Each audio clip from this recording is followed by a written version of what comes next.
And welcome back one and all to Time to Play DK64 Part 16.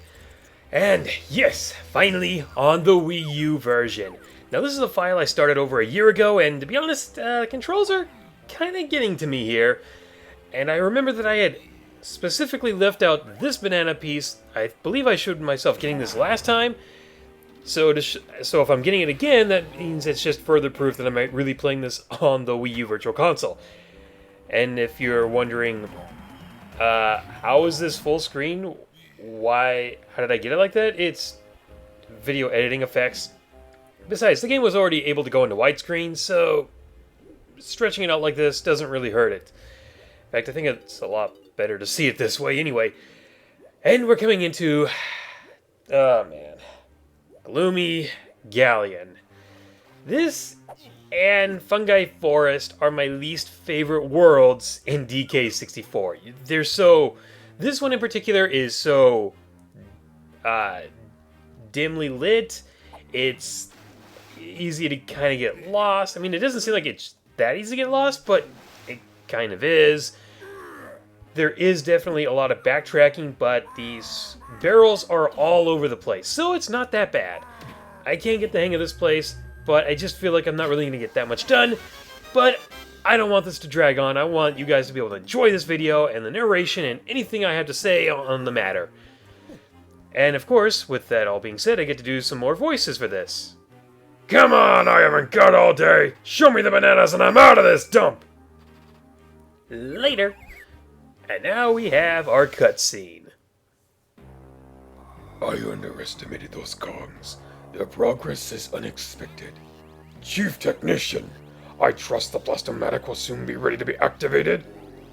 We've had a few technical problems, Your Majesty, and my men are all lazy. He's lying, sire. He's always asleep. Please forgive me, O Great One. We worked really hard. Guards, make sure no one leaves until my machine is ready. You gotta make a run for it.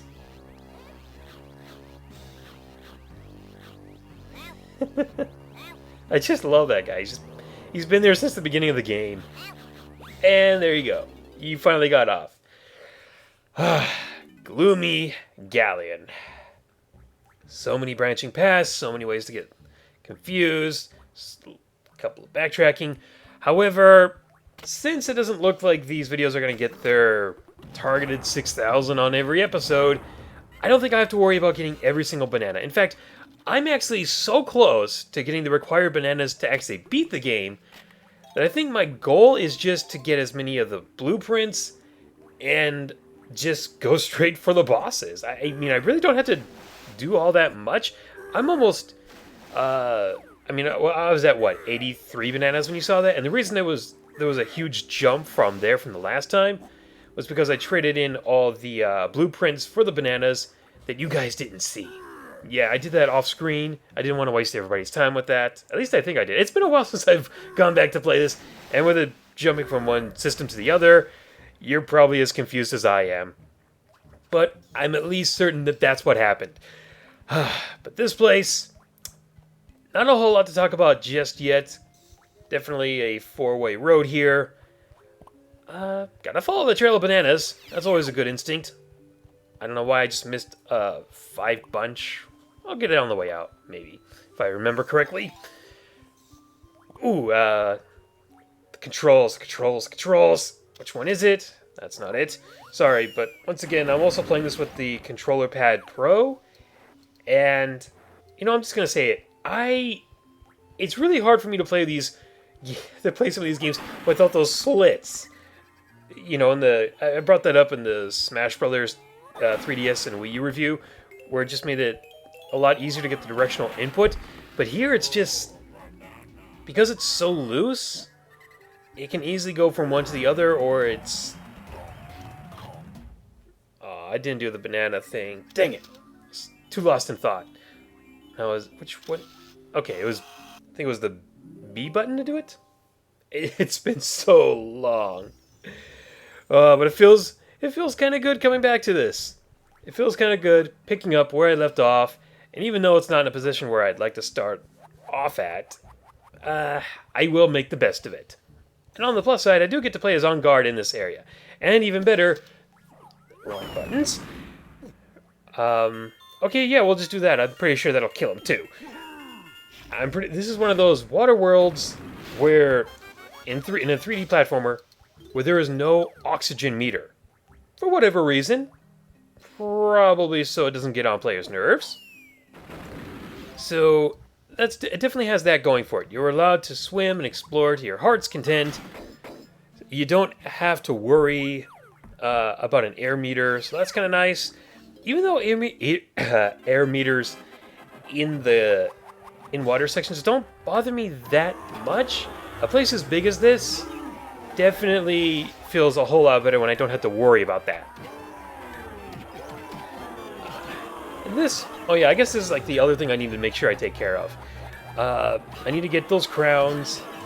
I thought I just needed 4 of them. Is it 4 or 8? I can't remember how many of these I needed, but it doesn't hurt to find them all, so that if anybody's watching this and they get lost, they can watch it and find out. So yeah, I'm gonna try and find as many of these as I possibly can. I don't think it hurts that much, and it's pretty easy after you've gotten all the crystal coconut, or not after all the crystal coconuts. No, once you've got the crystal coconut abilities, it's pretty easy. I gotta say though, it is pretty darn hard sometimes to play on the Wii U, because not only is the frame rate a little better, but the controls feel a little bit slippery sometimes, I guess I want to say. Go explode yourself. Thank you. But it just feels kind of awkward at times. But right now, it's probably for the best if I actually do play it on the Wii U because of restore points, and even though I said I wasn't going to use them before, and now I'm going to have to because it'll cut out the recording, or extra recording time. There is actually another thing that's going on now with my Elgato capture device. It's been giving me problems lately, where I would record, but it won't come out. It won't export. I try to go back in, and it just says timeout. So any recording that I've done has been completely erased, and that scares me. That really scares me. I went back to play the N64 game, Bomberman 64: The Second Attack. I played through the game, and I noticed about 4 of the worlds did not show up in the recording. And yes, I did hit record. Like I said, though, for some reason it says time out. And I have no idea what the problem is. This has never happened before, and I've given it plenty of time to let it export a previous video to go through. So I had to play through that game all over again. Lost some really good footage. Had some more really good footage recently erased. So with the restore point, if there's a problem, I can go back to a previous part and start over again, instead of having to start the game all over again, because that would really suck. It would suck for you, it'd suck for me. So, yeah, playing it on the Wii U so I can have the restore point for Elgato purposes, it just helps. It makes me feel so much better about being able to get this done without having to worry about losing footage. Put that away. Do-doom-doom. Oh, I think I need to go back up there and get those bananas. Like I said, it's a little slippery, a little hard to adjust to. But, I will push on. I know I did this last year, so I did have an extra file on the Wii U version, just because I really wanted to just play through the whole thing again. And I got all the bananas, and I did everything on another file.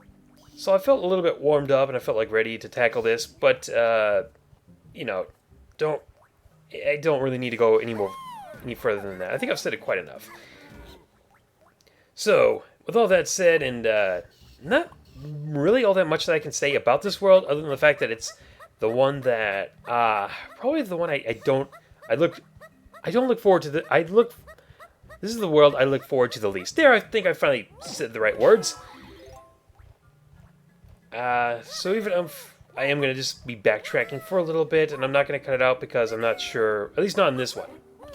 I think in this area it's kind of important to show why I don't go back to these other places, or why you shouldn't. This area is probably the one where you need to see where you're going and where you don't need to go.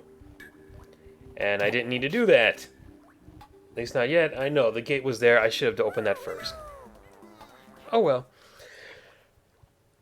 So, with that out of the way, let's talk about some stuff that has been in the news recently, or at least at the time of this video. So, Pokemon Go has taken over the world. Kind of expected, especially since it's a free to play game, right? And does Cranky have anything for me? I mean, I have 53 coins. I should be fine. I don't need that other one in the corner. No, I don't want to play Jetpack. I'm not letting you finish that. I already know what you're gonna say. So I had to wait another level to get a new ability from Cranky. Oh, I do love how you can see their singed face on the ground. That is a nice bit of charm. I love that little detail. I love that. That was the thing that made Rare so... That was one of those things that made Rare so popular. Not only were the games great, but just that extra layer of charm. And I've said that before in the DKC trilogy review. But it's present in all their games. It made you really feel like you were playing through some kind of interactive cartoon at times. Even though the technology wasn't there to make it look like it was a cartoon, it still felt a great deal of polish and charm. And it's a reason why so many people will forever say that they miss those golden age of Rare. It's, you know, I don't want to dwell on that too long. I'm at least playing one really good old Rare game. Although it's come up in some controversy, not really controversy, but outcry against the community about if it's really that good, or if it's just too much of a collectathon or backtracking. But you know what? In the end, I thought they did justice to making a 3D DK64 game. Is there any upgrades here? Bad news, Diddy Dude. Fred, I'm still working on my next big thing. Looking low, Diddy Dude. Let me max you out. See ya, Funky. Thanks for the free refill, I guess. See, I mean, like, there's that little cactus thing. And I said earlier, like, they were tag barrels everywhere. This little cactus area, there's like 4 or 5 instruments for all the characters. But the tag barrel's right there, so it's not a huge deal to go right there and jump in and get it. You know, if there's a lot of switching back and forth, they did think ahead and put the tag barrels there. So it's not that big of an issue. Not for me, anyways. And now, for you guys, I started talking about Pokemon Go. I need to keep talking about Pokemon Go. Here's the thing, though. I actually don't have a device that'll let me play Pokemon Go. Even though it's free, I don't have a device that'll let me play it. And I also feel like if I actually did get it, I will have a hard time putting it down. Like, I will be walking every minute of the day until I found a Magmar or a Zapdos or something. I don't know how that really works, how the legendaries work, but I'd be going crazy for them. And Glimmer? I think it's cool that they brought Glimmer into the 3D world. Glimmer, the little fish there with a flashlight strapped on his head. Is that actually Glimmer, or is that like a brand new character? I'm not entirely sure. Okay, so let's see. With Pokemon Go, I think it's... I don't think the success of it surprises me that much, although the fact that it's taking over... Like, it's doing better than even Candy Crush in the first... Or how... Like, has it done better than Candy Crush in total in the first few days? Or just when they launched? Because I think that's really, like... You gotta give them some credit, man. Even though Pokemon was already insanely popular, the fact that it's free and that it's... Like, anybody can really excessively play it, as long as you have a device, that's so cool.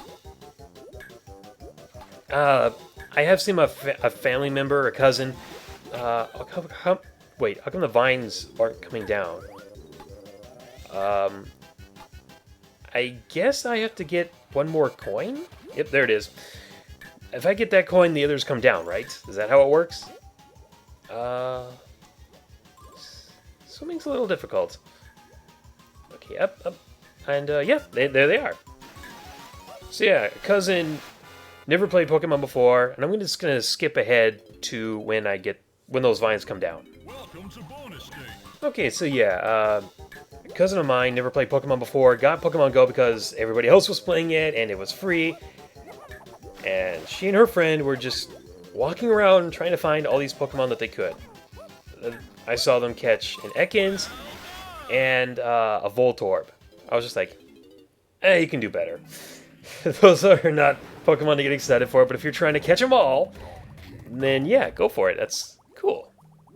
Then you've got 2 more. They only had like 8 Pokemon total, but oh well. I'm not sure how things are going to work once they introduce Generation 2, 3, 4, 5, 6, and even 7 into this. Because I feel like right now it's really a good idea to say, like, okay, we'll see how well Generation 1 does, introduce more, but then how do you differentiate finding Generation... If, like, say, you found Generation 1 and then you find Generation 2 later on and then they get thrown into the mix, then you're like, oh, but I've already got this Pokemon like 7 times. I want to get to the Generation 2 ones. If you know how that's going to work, let me know in the comments, because I'm actually curious about how something like that is going to work. Because, you know, after you've got them all from Generation 1, how can you stop it from getting, from seeing them again so you can focus on the other generations? I know they're not out yet, but when they do come out, you'll see what I'm talking about. But in the meantime, I love all the stories I'm hearing about Pokemon Go. I love how people are getting so involved in it. It's a good time to be a Pokemon fan, I'll say that, because it feels like so many people are finally getting the idea of what makes the series so much fun, so enjoyable. So, I've already said accessible, but this is to a whole new degree. But, I don't know, I don't think the games are like... I don't think Pokemon Go is... I don't think it really functions in the same way as the other ones. Obviously not. But I mean, like, in terms of, like... How do you do battles and stuff? And you know what? I'll figure it out later. Right now, I want to try and get that stupid star, because this is kind of frustrating with these controls. And the way it's just... I'm not used to the fast-paced movement of this. That's the problem. That 60 frames makes such a difference. And it actually makes things a bit worse at times. It's kind of stupid to say that, but it is true. This is one of those games where at a lower frame rate, it's actually better. I know. It sounds ridiculous, but if you've actually played the N64 and the Wii U Virtual Console, you will see what I mean. And I think there's only, like, one other thing I can really do with On Guard. Just break open some treasure chests. But is there anything in this area that I need to do with him? Or... oh. Well, I'll tell you what right now, guys. I'm going to go ahead and open up these treasure chests that I'm pretty sure are down there with On Guard. I'm going to do that on my own. I don't think you really need to see what's in there. See those? I'm going to break those open, but you probably won't see what's in them. Unless I go to collect them next time. Because next time I'm going to go into that area I already opened with On Guard. So until part 17, later everyone! And that is the start of a beautiful friendship. The Kremlin was doing the moonwalk! I have to use restore points in the future on the Wii U. Oh, isn't that going to be fun? Okay.